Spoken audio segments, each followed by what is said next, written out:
Teoricamente, o presidente Trump convidou o presidente angolano, o qual também é o representante máximo da União Africana, a comparecer à Casa Branca para testemunhar, ou seja, aquilo é mais uma espécie de assistir, e não propriamente testemunhar a assinatura dos acordos de paz entre a República Democrática do Congo e a Rwanda.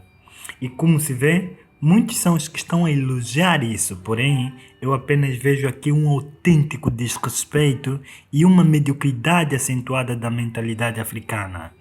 Nada contra a jornalista Ariana, tá? Até porque ela fez bem o seu trabalho, e muito bem feito mesmo.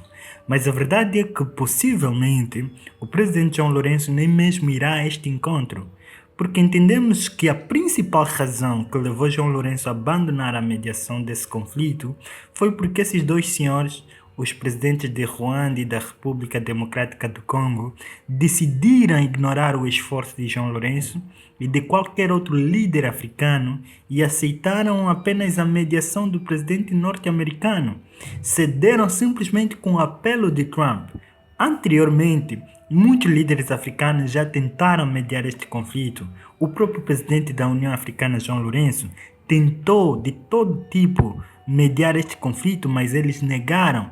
E podem até dizer que João Lourenço deixou a mediação deste conflito por ter assumido a presidência da União Africana, para dedicar-se mais a ela e tudo mais. Mas todos nós sabemos que isto não é muito bem assim. Até porque, enquanto presidente da União Africana, essa é uma das suas principais responsabilidades. Pior que estes presidentes, o Félix Tshisekedi e o outro da Rwanda, foram encontrar-se com o presidente Trump às costas de João Lourenço, sem o seu consentimento, o qual era a pessoa responsável pela mediação deste conflito. Foi daí que João Lourenço entendeu que se eles não precisam mais da minha presença nesta mediação, é melhor que eu me retire e eles que encontrem a solução do jeito que eles querem. Agora, neste momento, aparece o presidente Trump a convidá-lo a presenciar os acordos de paz. Isso é meio que irônico. Como eu disse, presumo que o presidente Lourenço nem mesmo se fará presente neste encontro. Mas deixa aqui nos comentários o que você acha dessa situação. She has a person who's a colleague of hers, a friend of hers, and that she has a lot of respect for, who comes from the area and knows exactly what's happening. Caroline, could I ask you to say a few words? Yes, sir. Here we have Hariana, who is from the continent of Africa. She's been a reporter here in the United States for many years, and she has a story to share with the press, with the media, and with these two fantastic leaders who have joined you today. So, Hariana, please. Why don't you come up here and talk so they can see? That'd be great. Thank you very much. Thank you, Mr. It's a great honor. Thank you, Mr. President.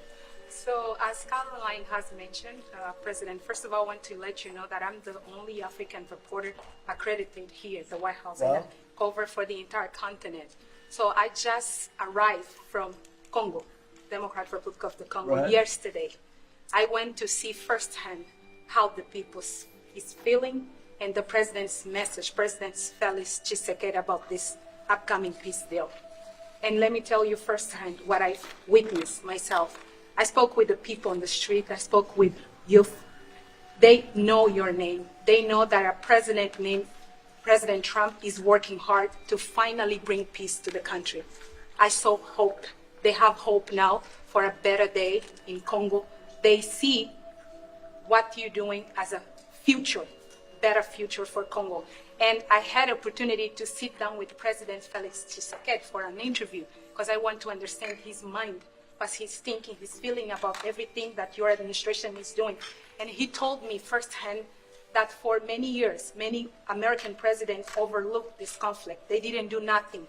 Even myself, I covered President Biden's administration. I pressed many times about this conflict. People are dying in Congo. This country has so much potential, but they need help because this war is destroying the country. Right. They never gave me any answer. And he told me, President Tshisekedi, that you have no idea, he's very thankful for what you're doing, for what your administration is doing. Not only him, the entire Congolese people, they see that finally they will have hope. And President Tshisekedi also mentioned at the end of my interview that when peace finally comes to the Democratic Republic of the Congo, he's thinking to nominate you as a Nobel Prize Peace because he said you deserve, you have been working to bring peace in the world, not only at the Congo, and he's very hopeful to meet you in the future. That's so nice. Boy, and that's so beautifully stated. And Caroline said, number one, she did say, and I shouldn't say this because it's politically incorrect, she said, she's beautiful, and you are beautiful. I'm not allowed to say that, that could be the end of my political career, but I'll say it anyway. But you are beautiful, and you're beautiful inside. So I wish I had more reporters like you. You covered Africa for a long time? Yes, for over 10 years. Wow. I covered even your first administration. Yes, I know that. That's great. Well, thank you. That's so nice that you said that. Appreciate it. And I have one more question, Yes. Mr. President. Since we know in July or in the future, both President of Rwanda and the Congo will be coming Yes. to the United States. In Africa, President João Lourenço, the president of Angola, he is also the leader of African Union. Good. He Yes, I know. worked very hard to bring peace, but unfortunately... Let's get him here. Yes, that's Okay? Would you invite him for me? Of course. Okay? No, well, I know that he works very hard, and he's the head of essentially the union. So the union all over Africa, not the kind of union that we have. This is the union all over Africa, and I'd love to have him, so you'll let him know. Of course, Okay. Mr. President. Thank you very much. Thank you, Good. Mr. Now you go back to where you belong, right? That's great. That's a great job. It's real knowledge and real heart, too. Congratulations. These are serious coins. You don't want to lose them. You'll be very. I think that your reporter from Africa should get one. What do you think? Is she allowed? I think yes. Are the reporters okay with it? Brian, yes? Darling, that's for you. Okay.